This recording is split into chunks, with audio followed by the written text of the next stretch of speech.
Pirmadienio Liepos 31 dienos Jurbarko žiniose matysite. Psichiatrai antrina valdžiai, jog alkoholizmas yra viena iš opiausių šiandienos problemų Lietuvoje. Baltame vakare pristatyta įspūdinga dizainerės Dinaros Klapatauskienės kolekcija.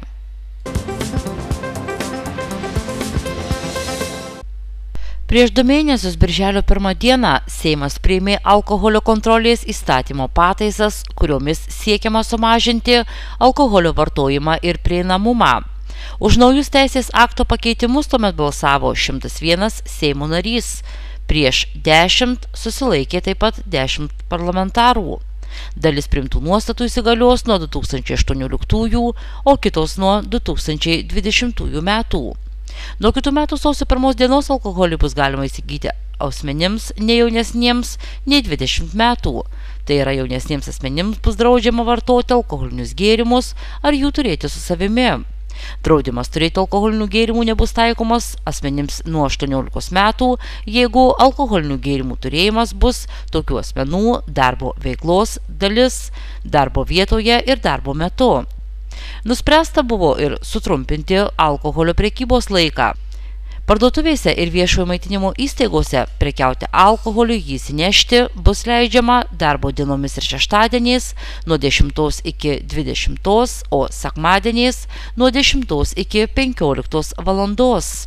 Laiko ribojimas nebus taikomas viešojo maitinimo vietose parduodamiems pilstomiems alkoholiniams gėrimams ir tik vartoti vietoje. Alkoholio vartojimas bus uždraustas sporto varžybų metu, salėse, kuriuose jos vyksta, bei nutarta prekybą alkoholiniais gėrimais uždrausti paplūdimiuose. Nuo 2020 metų nebeliks stacionarių alkoholio prekybos vietų, kurioms savivaldybės išduoda atskiras licenzijas kurortinio sezono metu. Nuo tų pačių metų alkoholis nebegalės būti parduodamas paviljonuose, neregistruojamuose, į žemę įleistų pamatų neturinčiuose laikinuose statiniuose iš surenkamų konstrukcijų. Pagal priimtas naujas nuostatas alkoholinių gėrimų pardavėjai turės teisę iš visų alkoholinius gėrimus perkančių asmenų reikalauti, o kai kils abejonių, kad asmuo yra jaunesnis negu 25 metų, privalės iš perkančiojo alkoholinius gėrimus asmens reikalauti pateikti tapatybę liudijantį dokumentą. Teisės aktų pakeitimais taip pat nuspręsta uždrausti alkoholio reklamą, išskyrus vietas, kur yra prekiaujama alkoholiniais gėrimais, bei kitus reklamos nelaikymo atvejus. Visos šios pataisos, kurios įsigalios po kiek mažiau nei pusmečio, sulaukė didelio atgarsio visuomenėje. Socialiniuose tinkluose atsirado daug įvairiausių piktų ir prieš šias pataisas nukreiptų komentarų, kuriais dalinosi ne tik eiliniai šalies piliečiai, bet ir politikai, šou verslo atstovai bei visuomenėje gerai žinomi žmonės. Vieni piktinosi, jog buvome įvardinti kone labiausiai pasaulyje geriančią tautą, o kiti sakėsi manantys, jog šalyje yra ir didesnių problemų nei alkoholis. Ir vieniems ir kitiems su alkoholio vartojimu pasekmėmis kasdien susiduriantys medikai tvirtina, jog iš tiesų alkoholio vartojimas yra didelė problema, apie kurią jau seniai buvo laikas kalbėti garsiai. Alkoholio problema yra didžiulė Lietuvoje, jinai buvo, jinai yra ir aišku, įvairiausios tos problemos, kaip sakant, įvardinamos įvairiausios kaip pasiekmė įvairių kitų vykusių Lietuvoje, sakykime, dalykų, kad žmonės geria dėl to, kad tenka skaityti, kad kolūkius panaikino, kai sakau, dabar geria jau žmonės, kurie net nežino, kas buvo kolūkiai, bet jie geria dėl to, kad kolūkius panaikino. Labai, keista situacija. Jie žino, aišku, kad kolūkis buvo tokia šventa vieta, iš kurios galėdavo visko gauti. Ir ten, jeigu tau pritrūkdavo, ir tai, kaip sakant, net jaunimas net nesupranta, kame tai buvo esmė. Nesvarbu, tai yra juokai iš tikrųjų, bet problema yra didelė, jinai buvo visą laiką ir su ta problema niekados nekovojo. O galima sakyti, jai padėjo gyventi, ta prasme, plėstis. Nes aš visą laiką, sakiau, būčiau prieš įvairiausias alkoholio formas, tokias, kurios pereinamas nuo limonado prie sakykime, stipriųjų gėrimų, tai tos įvairiausiai reiškia sidrai, įvairiausios, sakykime, kokteiliai, kurie yra daromi, iš tikrųjų tai yra palengvinimas jaunimui priprasti prie stiprių gėrimų. Taip, tas, prasme, lengvas perėjimas nuo limonado, nes kaip čia dabar žmogus gali, sakykime, ar vaikas, ar jaunuolis tiesiog tai paimti ir pradėti gerti degtinę. Degtinė neskani, jinai karti, reikia nuo kažko tais pradėti. Paima ir pereinama, reiškia, geria kažką panašaus į limonadą, bet su jau alkoholio prieskoniu. Alkoholio kontrolės įstatymo pataisų iniciatoriai, valstiečiai ir Sveikatos apsaugos ministerija netruko įgauti visą eilę pačių įvairiausių pravardžių.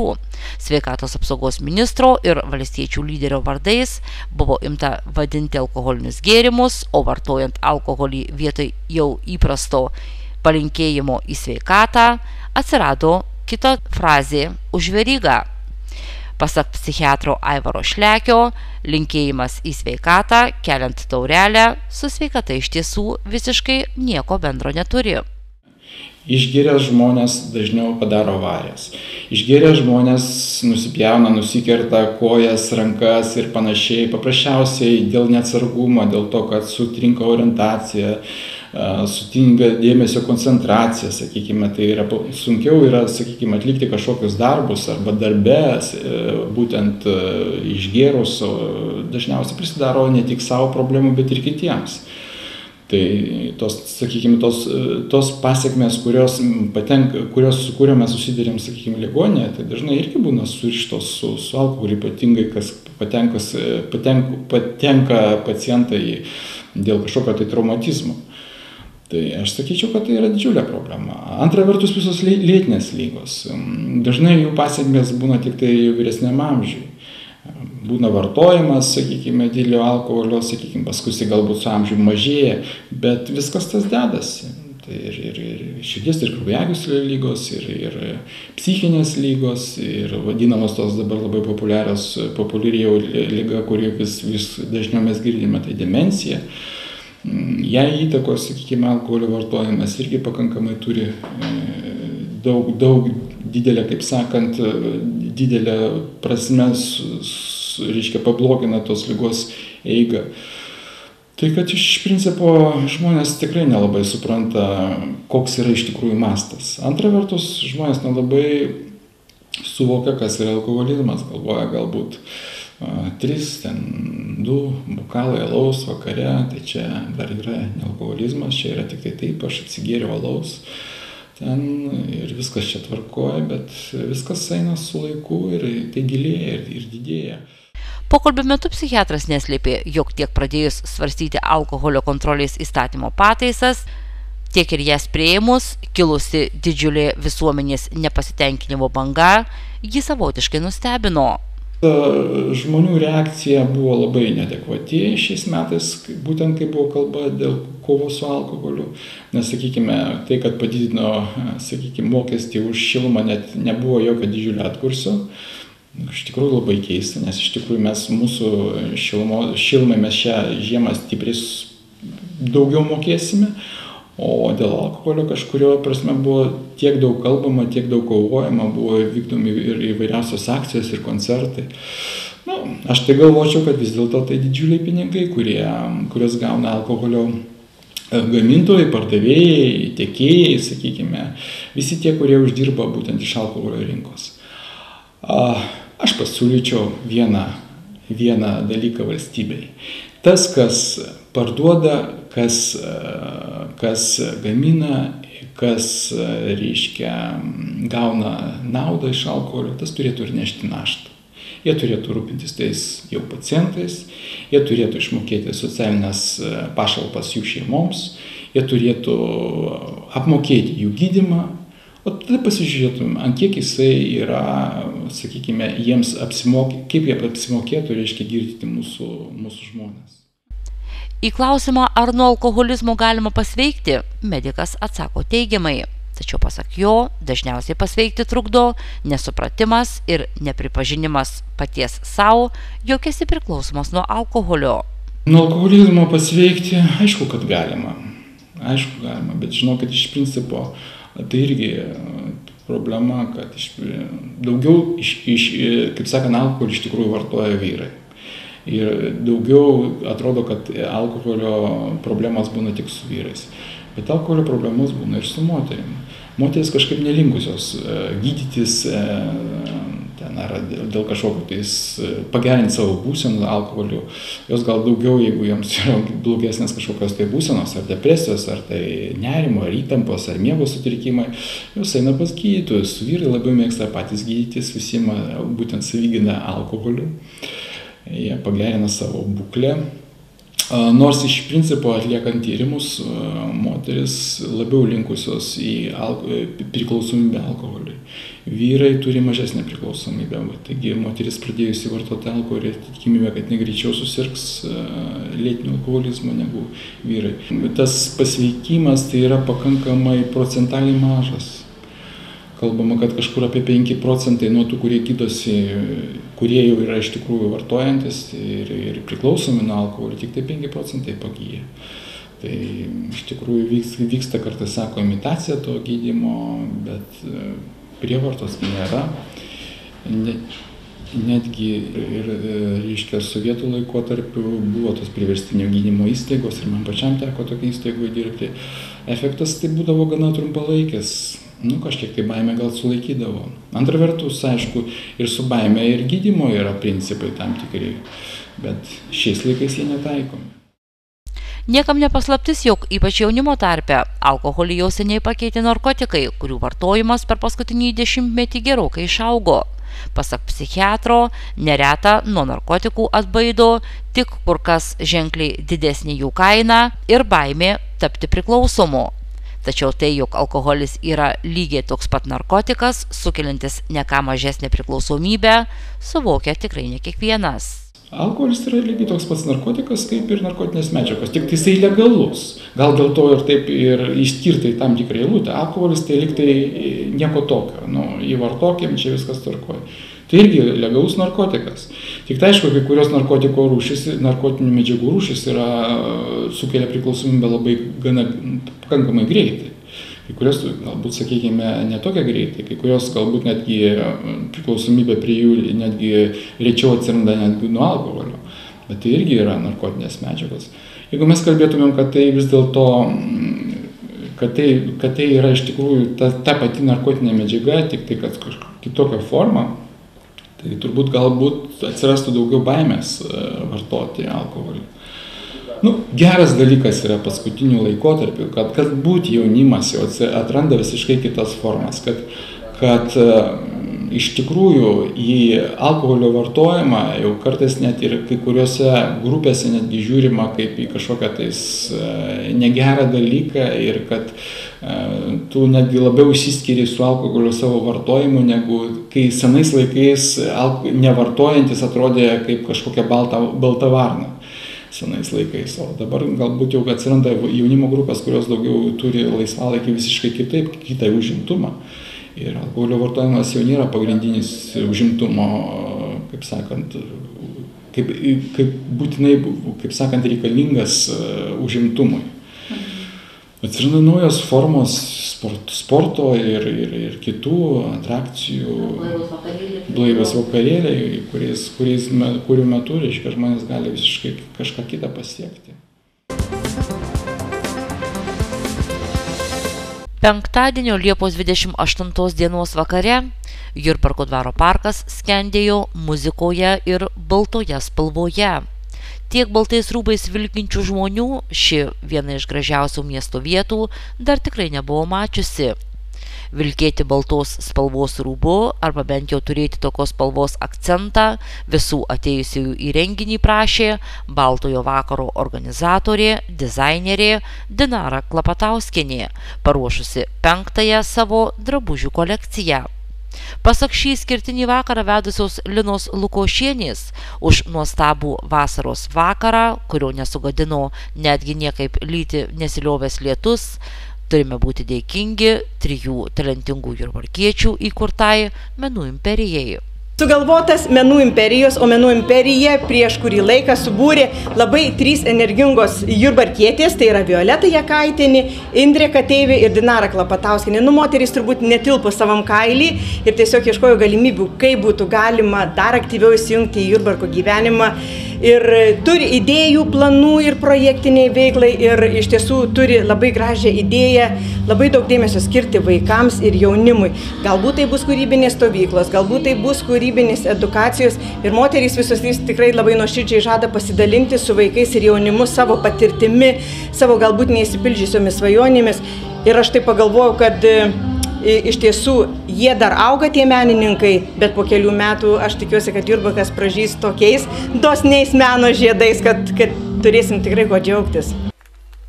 Ta vakarą buvo minimos net 3 ypatingos progos. Dinara Klapatauskienė minėjo gražią savo asmeninę sukaktį, 30 savo kūrybinio metų jubiliejų ir gausiai susirinkusiems svečiams pristatė ne tik naujausią savo rūbų kolekciją, bet ir prekinį ženklą. Tarpe parko takais tą vakarą virtusiais podiumų žengė didelis būrys modelių, tarpe kurių buvo galima sutikti savo draugę, kaimynę, kolegę ar šiaip visim gerai visuomenėje matytą veidą. Dinaros Klapatauskienės sukurtais rūbais vilkėjusias merginas puošė didelė komanda grožį kuriančių žmonių.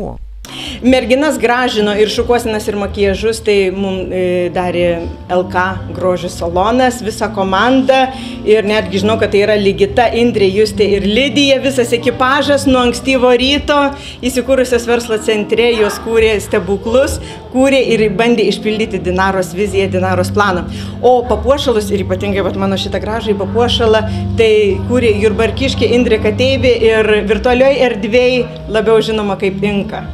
Beveik valandą laiko trukusiame rūbų demonstravime paskutinioji į podiumą žengė ir pati šio vakaro kaltininkė Dinara Klapatauskienė, kurios pasirodymą lydėjo susirinkusiųjų plojimai, sveikinimai ir baltų gėlių jūra. Atslūgus sveikintųjų bangai, paprašyta pasidalinti užplūdusiomis emocijomis, dizainerė neslėpė džiaugsmo pavykusiu vakaru. Renginys pavyko, aš manau, kad jisai pavyko, aš iš žmonių akių mačiau, kad jisai pavyko. Iš tikrųjų, jeigu žmonėms patinka, kas vyksta, vadinasi, atiduodu visą savo sielą žmonėms ir su jais dalinuosi visą meilę. Ir tai yra nepaprastai smagu, džiugu ir trūksta žodžių pasakyti ką nors. Tiesiog labai džiaugiuosi. Tiek 5. Dinaros Klapatauskienės rūbų kolekcija, tiek ir pats baltasis vakaras jurbarkiečiams paliko neišdildomą įspūdį. Todėl skubame pranešti gerą žinią, jog šiuo metu dizaineriai jau baigė sukurti ir 6. savo kolekciją. Aš manau, kad greitai, kad gana greitai, nes idėjų, kokios ten plevena dabar jos mintyse, galvoje, tai teko nugirsti, nes bendraujant ruošiantis renginį vis tiek norom, nenorom prasitarė. Tai aš manyčiau, kad neužilgo sulauksim dar vieno labai gražaus vakaro. Ir aš labai noriu pasidžiaugti Jurbarko žmonėm, fantastiškai, ir išlaikė aprangos kodą, ir balta buvo, ir tas paklusnumas, tas dėmesys renginiui, kada paprašėme ir žoliai truputėlį toliau pastovėti, ir tas kėdės pasimti. Tas geranoriškumas tiesiog nuperka, kerta per kojas ir iš tiesų tokius renginius tai tik tai daryti ir daryti. Aišku, kita pusė tai yra kita pusė, bet jurbarkiški fantastiški. Jurbarko žinių žiūrovus kviečiame pasigrožėti baltojo vakaro akimirkomis. Dancing queen from the New Orleans, chick to chick. Dancing queen in the New Orleans, let's get loud, move and frail. Dancing queen from the New Orleans, beat goes out, beat goes in. Come on and dance from joy and step with it like this. Show me what you can do on the dance floor, make to burn your shoes. Dancing more and more, taking away the blues, and just groove it, breaking away the rules. Why do we need it for? Come on and dance from joy and stand with it like this.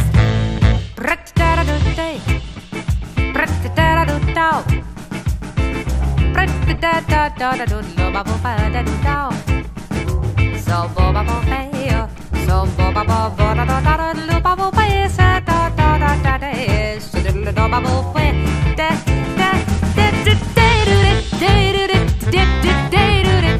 da da da sa da da da da da da no na lu bo hey do da da da so da da da ba da ba bo hey so pa da da da da do da ba ba da so da da da da da.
Come on and dance from joy and sympathy lights.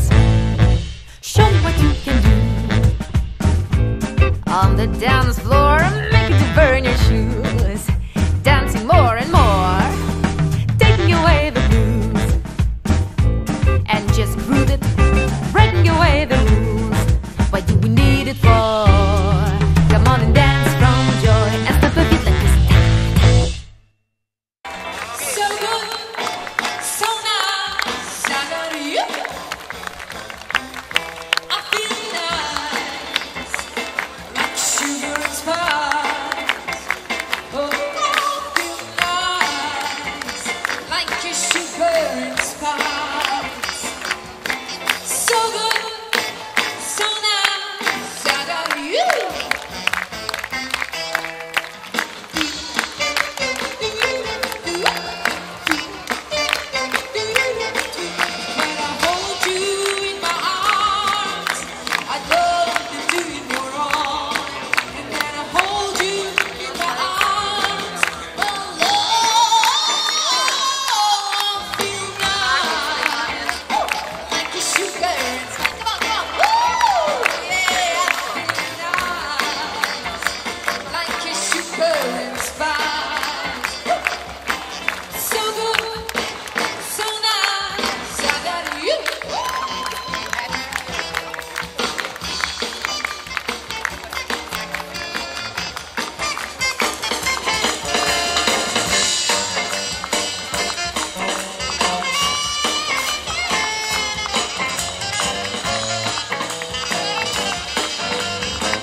got you.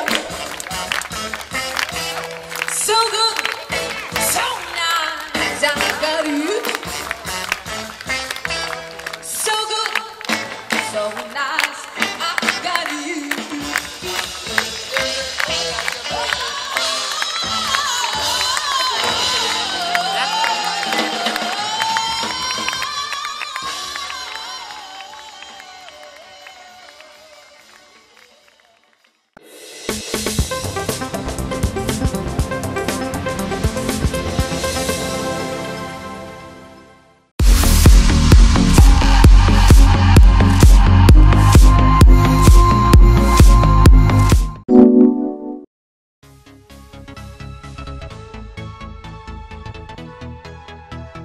Rugpjūčio 4 dieną į Jurbarko dainų slėnį sugrįžta laukiamiausias vasaros koncertas Super Fiesta. Šiemet programoje dalyvaus unikalaus balso savininkė Aistė Pilvelytė, žavingų merginų grupė Panteros, charizmatiškasis Radži, šlagerių karalius Vytautas Šiškauskas ir pop elektronikos žvaigždės Victoria and Martin Lu. Koncerto pabaigoje visų laukia karščiausia vasaros diskoteka. Bilietus platina parduotuvė Hasas, esanti Dariaus ir Girėno gatvėje 21 Jurbarke. Pirmieji išankstiniai bilietai kainuoja nuo 5 iki 6 eurų. Renginio dieną bilietai brangs.